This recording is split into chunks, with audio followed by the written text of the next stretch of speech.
오늘 본문의 11절 말씀 같이 한번 더 읽어보도록 하겠습니다. 11절 말씀입니다. 시작. 그 후에 예수께서는 곧 나인이라는 마을로 가셨습니다. 제자들과 많은 무리가 예수를 따라갔습니다. 아멘. 어제 말씀에서는 예수님께서 이 가버나움에서 이 백부장의 종을 치유해 주시는 말씀이 나왔습니다. 죽을 병에 걸렸던 그 백부장의 종을 말씀으로만 깨끗하게 치유해 주셨습니다. 이제 예수님께서는 그 가버나움에서 나인이라고 하는 한 마을로 들어가십니다. 이 나인은 갈릴리 안에 아주 작은 마을입니다. 이 가버나움에서 이 나인까지의 거리는 한 40km 정도 떨어져 있습니다. 제가 이 40km를 한번 어제 지도를 통해서 찾아보니까 저희 수원 온누리교회에서 서빙고 온누리교회까지가 딱 40km더라고요. 도보로 한 10시간 정도 되는 거리. 그러니까 그 거리 되는 정도에 떨어진 마을로 예수님께서 찾아가신 것입니다. 이 11절 말씀해 보니까 이렇게 나와 있어요. 제자들과 많은 무리가 예수를 따랐다. 제자들과 많은 무리가 표현이 됩니다. 여러분, 예수님을 따르는 사람 중에 제자도 있었고 무리도 있었습니다. 여러분, 무리는 누구인가? 자신의 어떤 필요를 채우고자 예수님을 따랐던 사람들입니다. 그래서 이 무리의 특징을 조금 설명하자면 자신의 필요만 채워지면 그 필요만 채워지면 예수님을 떠날 수도 있는 사람인 거죠. 자신의 필요가 채워지면 더 이상 예수님을 따르지 않습니다. 그러나 제자는 그렇지 않죠. 제자는 예수님의 부르심에 순종한 사람들입니다. 예수님께 헌신했고 그래서 어떤 일이 있어도 예수님을 떠나지 않는 사람들입니다. 여러분, 우리가 예수님의 제자가 된다라고 하는 것은 곧 포도나무이신 예수님께 붙어있는 가지가 된다는 겁니다. 무리는 그 포도나무가 되신 예수님 주변에 있는 떨어져 있는 나무 가지일 뿐입니다. 여러분, 가지가 나무에 붙어 있어야지만 그 나무로부터 생명을 공급을 받습니다. 그래서 그 나무로부터 생명을 공급받아서 때를 따라서 열매를 맺기도 하고 그 나무로부터 공급되는 생명력으로 잎이 피어나고 그 푸르름을 잃지 않는 것이죠. 여러분, 우리가 예수 그리스도 그 나무에 붙어 있는 제자가 되어야 될 줄 믿습니다. 여러분, 우리는 무리가 아니라 예수님을 따르는 제자가 되어야 돼요. 예수님께서 우리를 제자로 부르셨습니다. 그 부르심에 순종하며 예수님께 붙어 있는 삶을 살 때 우리는 예수 그리스도로부터 시작되는 그 놀라운 생명의 역사를 매 순간순간마다 누리며 살게 될 것입니다. 여러분, 오늘 말씀은 예수님께서 그 제자로 부르시는 자에게 어떤 은혜를 주시는지 오늘 말씀을 통해서 우리는 확인할 수 있습니다. 예수님께 붙어있는 자, 예수님의 부르심 앞에 나가는 자는 그 예수님 주시는 생명의 은혜로 말미암아 그 삶의 길이 죽음의 길에서 생명의 길로 옮겨진다는 것을 다시 한번 우리에게 말씀해 주십니다. 우리 본문의 12절 말씀 한 번 더 같이 보도록 하겠습니다. 12절 시작. 예수께서 성문 가까이에 이르셨을 때 사람들이 죽은 사람 한 명을 메고 나오고 있었습니다. 죽은 사람은 한 과부의 외아들이었습니다. 그리고 많은 마을 사람들이 그 여인과 함께 상여를 따라오고 있었습니다. 예수님께서 이 나인이라는 마을에 이제 막 들어가실 때 많은 사람들이 죽은 한 사람을 메고 나오고 있었어요. 많은 사람들이 그 상여를 뒤따라오고 있었습니다. 이 죽은 사람이 누구인가? 한 과부의 외아들이었다라고 성경이 표현을 하고 있습니다. 이 한 과부의 외아들이 죽었다. 여러분, 이 짧은 한 문장이 정말로 많은 것을 느끼게 하지 않습니까? 많은 것을 생각하게 합니다. 여러분, 한 여인이 남편을 여의고 그 아들 한 명을 이 청년까지 키웠던 겁니다. 힘들지만 이 아들과 엄마가 서로를 의지하면서 얼마나 그렇게 의지하며 살아왔겠습니까? 그런데 그 청년 아들이 죽었으니 그 여인의 마음, 그 어머니의 마음은 세상 모든 것을 지금 다 잃어버린 상황입니다. 자신이 유일하게 희망과 소망으로 삼았던 그 아들이 죽었으니 지금 이 어머니는 그 슬픔에 잠긴 채 살아있어도 살아있는 것 같지 않는 그 황망한 마음 가운데 정말 절망하며 지금 이 길을 걸어가고 있는 겁니다. 여러분, 우리의 삶이 이 여인의 삶과 비슷합니다. 여러분, 사람은 누구나 죽음을 경험하기 때문에 그래요. 여러분, 우리가 사랑하는 사람을 우리는 어느 순간에 예고 없이 먼저 떠나보내는 일을 우리는 경험하기도 하고, 또 우리 자신도 언젠가는 이 죽음의 문을 다 통과해야 합니다. 이 세상 사람들은 그 누구도 이 죽음을 피해갈 수가 없는 것이죠. 여러분, 죽음은 모든 사람이 경험해야 될 가장 큰 슬픔이고 또한 고통입니다. 여러분, 이 죽은 청년의 뒤를 많은 마을 사람들이 지금 뒤따라가고 있습니다. 그 어머니의 마음을 생각했을 때 너무나 슬플 것을 알기 때문에 위로하고자 함께 해주는 모습입니다. 그러나 위로의 모습뿐만 아니라 어쩌면 이 죽은 사람의 뒤를 뒤따르는 사람의 모습은 결국 모든 사람이 그 죽음의 길을 걸어갈 수밖에 없다라고 하는 사실을 보여주는 것이죠. 그 청년이 먼저 죽음을 경험했을 뿐이지 결국 모든 사람은 그 죽음의 길을 걸어가야 합니다. 오늘 말씀은 그 죽음을 누구도 피할 수 없다라는 사실을 우리에게 보여주고 이 죽음의 문제를 해결할 수 있는 한 가지 길도 있다는 사실을 오늘 하나님께서는 말씀을 통하여 우리에게 가르쳐 주십니다. 여러분, 죽음을 이길 수 있는 유일한 분이 계십니다. 그분이 바로 예수 그리스도인 줄 믿습니다. 여러분, 우리에게 죽음을 이기는 생명을 주시고자 하나님께서 직접 이 땅에 오셨는데 그 하나님이 바로 예수님이세요. 그 예수님께서 우리의 삶의 이 죽음의 행진을 생명의 행진으로 바꾸어 주시고자 우리 가운데 찾아오신 것입니다. 예수님께서 나인이라는 이 마을로 들어가신 것은 그것을 우리에게 가르쳐 주시기 위함이에요.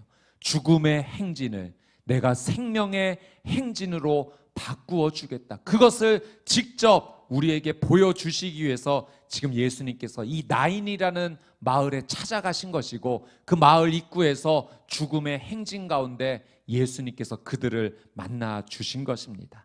자, 13절 14절 말씀 한번 같이 보도록 하겠습니다. 13절 14절 시작.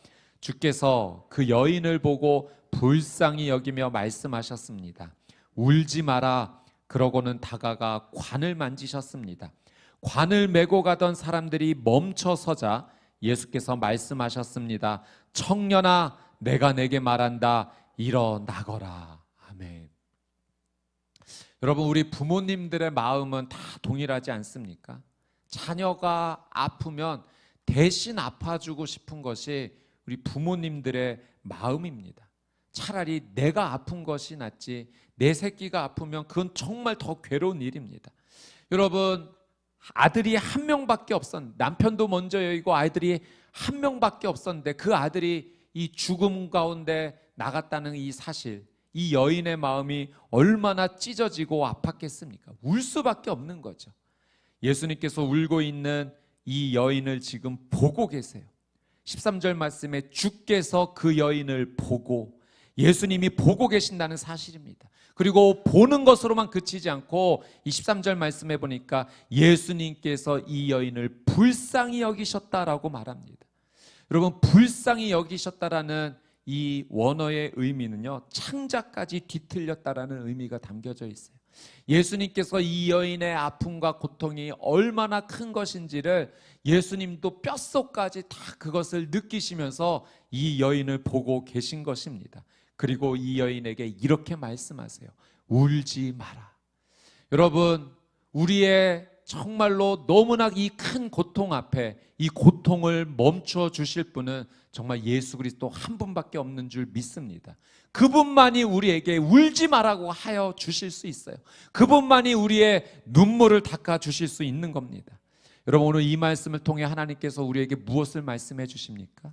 예수님께서 우리를 보고 계시다는 사실이에요. 너무나 힘들고 아파하고 있는 내 모습을 예수님께서 그냥 외면하시는 것이 아니라 우리의 모든 삶을 예수님께서 보고 계십니다. 보고 계실 뿐만 아니라 불쌍히 여겨주세요. 우리의 이 마음의 고통과 육신의 고통을 예수님께서 함께 느껴주고 계십니다. 그리고 느껴주실 뿐만 아니라 우리에게 울지 마라 라고 말씀해 주세요. 그 이야기는 우리의 이 고통을 제거해 주시겠다는, 우리의 눈물을 닦아 주시겠다라는 예수님의 소망의 말씀인 줄 믿습니다.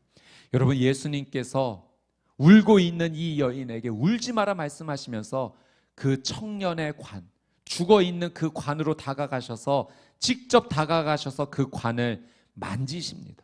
여러분, 당시 이 유대인의 정결법으로는요, 죽은 사람을 만지지 말라고 했어요. 그 죽은 사람이 누워있는 그 모든 것도 만지지 말라고 하셨어요. 그리고 그것을 만지면 부정해진다라고 그 정결법으로 정해 놓았죠. 그러나 예수님께서 다가가셔서 그 관을 만지셨어요. 부정해지는 것을 정결함으로 바꿔주실 수 있는 능력이 바로 예수 그리스도께 있기 때문에 그렇습니다. 여러분, 예수님께서는 우리를 찾아와 주셔서 우리의 모든 죄를 깨끗게 하여 주실 수 있는 능력의 하나님이신 줄 믿습니다. 여러분, 우리의 삶의 이 모든 고통, 모든 어려움, 죄와 같이 더러워진 내 모든 삶을 주님께서 보시고 멀리 떨어져 있으셔서 그냥 바라만 보시는 것이 아니라 우리에게 다가와 주셔서 우리를 안아주신다는 사실이에요. 오늘 이 새벽에 예수님께서 여러분을 안아주십니다. 여러분의 울고 있는 마음을 안아주십니다. 여러분의 가정을 안아주십니다. 그 눈물 흘려 고통 가운데 있는 그 모든 기도의 제목을 주님께서 아시고 안아주시고 다시 회복하여 주실 줄 믿습니다. 여러분, 오늘 이 말씀 가운데 우리가 눈여겨봐야 될 장면이 한 가지 있어요. 여러분, 그 죽음의 행진 가운데 많은 사람들이 예수님을 보고서 예수님이 여기에 나타나셨으니 우리를 회복시켜 주십시오. 이 죽은 사람을 살려 주십시오. 아무도 그렇게 요청하는 사람이 없었어요. 여러분, 사람들이 느꼈을 때는 죽음이 끝이라고 여긴 겁니다. 완전한 절망이에요. 이제 다시 시작할 수 없는 일인 거예요. 아직 죽기 전까지 어떤 희망이 있었다면 부탁했을 거예요. 그러나 죽었기 때문에 그 누구도 예수님께 요청하지 못했습니다. 아무도 요청하지 않았지만 예수님께서 직접 다가가 주신 거예요. 여러분, 우리가 간혹 그런 생각을 할 때가 있어요. 어떤 일 때문에, 어떤 고통 때문에, 문제 때문에 하나님 앞에 간절하게 기도합니다. 그런데 내가 기도한 것보다, 내 생각보다 기도의 응답이 늦어지는 것 같으면 이런 마음이 들어요. 내 기도가 많이 부족했나? 아니면 내 믿음이 너무 연약한가? 우리는 기도가 응답되지 않는다는 사실 때문에 우리를 자책합니다. 그런데 여러분, 오늘 말씀을 통해서 우리의 생각이 틀렸다라는 사실을 예수님께서 보여주세요. 여러분, 그 누구도 요청하지 않았지만 예수님은 직접 찾아가 주십니다. 여러분, 우리의 기도와 믿음이 연약해서 기도가 응답되지 않는 것이 아니라 하나님께서는 하나님의 때에 정확한 하나님의 방법으로 영광을 받으시고자 하나님의 일을 하시는 줄 믿습니다. 여러분, 우리가 작은 믿음일지라도, 연약한 믿음일지라도 그 모습 그대로 예수님께서는 다 받아주세요. 그리고 예수님께서는 내가 다가가지 않아도 먼저 찾아와 주는 분이십니다. 여러분, 우리가 예수님을 믿게 된 것, 하나님 앞에 기도할 수 있게 된 것, 우리의 힘과 노력으로 된 것인가요? 그렇지 않아요. 예수님께서 나를 먼저 찾아와 주셨기 때문에 우리가 하나님을 믿고 예수님을 믿고 이 영원한 생명의 은혜를 누리게 된 줄 믿습니다. 여러분, 오늘 이 시간에도 예수님께서 먼저 나에게 찾아와 주세요.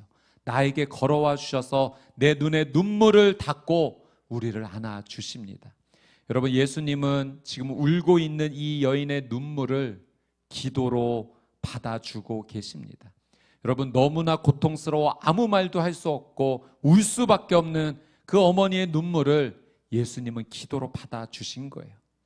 여러분 너무 힘들면 울기만 하셔도 됩니다. 여러분 하나님 앞에서 그냥 울기만 하셔도 돼요. 하나님은 그 울음을 기도로 받아주시는 줄 믿습니다. 여러분의 눈물을 하나님께서 보시고 불쌍히 여겨주시고 울지 마라, 내가 그 눈물을 닦아주겠다, 우리에게 찾아와 주십니다. 여러분 이스라엘 백성들이 이집트에서 노예의 삶을 살 때 여러분 너무나 힘든 나머지 신음소리밖에 나지 않았다고 했어요. 그런데 하나님께서 그 신음소리를 들어주시고 찾아가 주신 것입니다. 여러분 하나님의 응답은 결코 늦지 않습니다. 여러분 포기하지 마십시오. 여러분 우리가 할 수 있는 최선을 다해서 기도하면 됩니다. 그리고 그 기도마저도 나오지 않으면 그냥 우시면 돼요.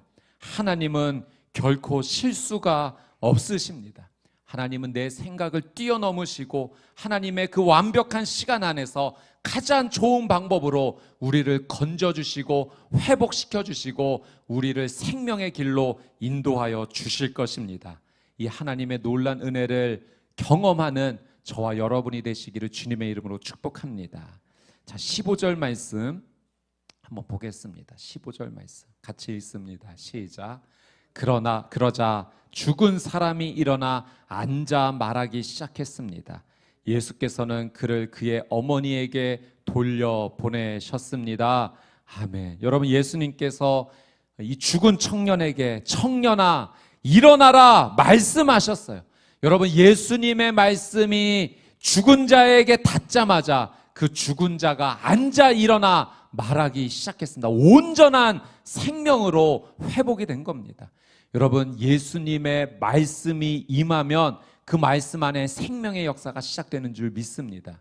여러분 예수님의 말씀을 그래서 우리가 가까이 해야 돼요. 그래서 올 한 해는 여러분 우리가 다른 어느 때보다도 하나님의 말씀을 더 사모하는 한 해가 되어야 합니다. 하나님의 말씀을 가까이 하고 묵상하며 그 말씀을 내 영혼에 품기 시작할 때 여러분 그 말씀 안에서 생명의 놀라운 은혜의 역사가 내 가운데 나 가운데 일어나게 될 것이고 그 하나님의 생명의 역사가 나를 통하여 우리의 가정과 우리의 자녀도 회복시켜 주실 줄 믿습니다. 여러분 이 15절 말씀에 정말 우리가 눈여겨봐야 될 말씀이 있다면 예수께서는 그를 그의 어머니에게 돌려보내셨다라는 말입니다. 여러분 예수님께서 죽은 자를 살려주셔서 그의 어머니에게 돌려보내주셨어요. 값없이 주셨다라는 사실입니다. 여러분 예수님은 우리에게 생명의 은혜를 값없이 주시는 줄 믿습니다. 여러분 예수님께서는 우리에게 어떤 것을 요구하지 않으세요. 그저 예수 그리스도를 믿기를 원하십니다. 그 믿음을 보이면 여러분 우리의 삶 가운데 은혜가 임하는 거예요.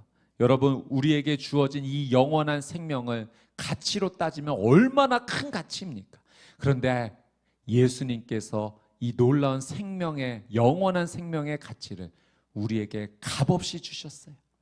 어떤 대가도 바라지 않으시고 그저 예수 그리스도를 믿기만 하면 이 생명의 은혜를 주시겠다라고 우리에게 허락해 주셨습니다. 여러분 우리가 지금 이 순간에도 예수님 주시는 은혜로 살아가는 줄 믿습니다. 여러분 예수 그리스도와 함께하기 때문에 여러분 우리가 걷는 이 길은 이제 죽음의 행진이 아니라 생명의 행진으로 바뀌게 된 거예요. 여러분 나인이라는 한 마을에서 죽음의 행진이 시작되었는데 예수 그리스도를 만남으로 말미암아 그 죽음의 행진이 멈추게 되었어요. 그리고 생명의 기쁨의 행진으로 바뀌게 되었습니다. 여러분 우리의 삶이 예수 그리스도를 따라가게 될 때 여러분 무리로 따라가는 것이 아니라 제자로 따라가게 될 때 예수님께 온전히 붙어있게 될 때 우리의 삶은 생명의 행진으로 계속될 줄 믿습니다. 여러분 예수님을 따르는 무리가 되지 말고 제자가 되십시오. 여러분 오늘 이 하루부터 이 생명의 행진을 기쁨으로 누리십시오. 예수님께서 나의 눈물을 보십니다. 그리고 나의 우는 것을 기도로 받아주시고 내 눈물을 닦아주십니다. 우리의 눈의 눈물을 닦아주시고 나를 살려주실 뿐만 아니라 이 과부의 하나밖에 없는 이 외아들을 살려주셨던 것처럼 여러분 우리의 자녀도 살려주시고 우리의 가정도 회복시켜 주실 것입니다. 예수님 손 붙잡고 생명의 행진을 걸어나가는 저와 여러분, 우리 수원 온누리교회 성도님들의 귀한 삶이 되시기를 주님의 이름으로 축복합니다. 아멘.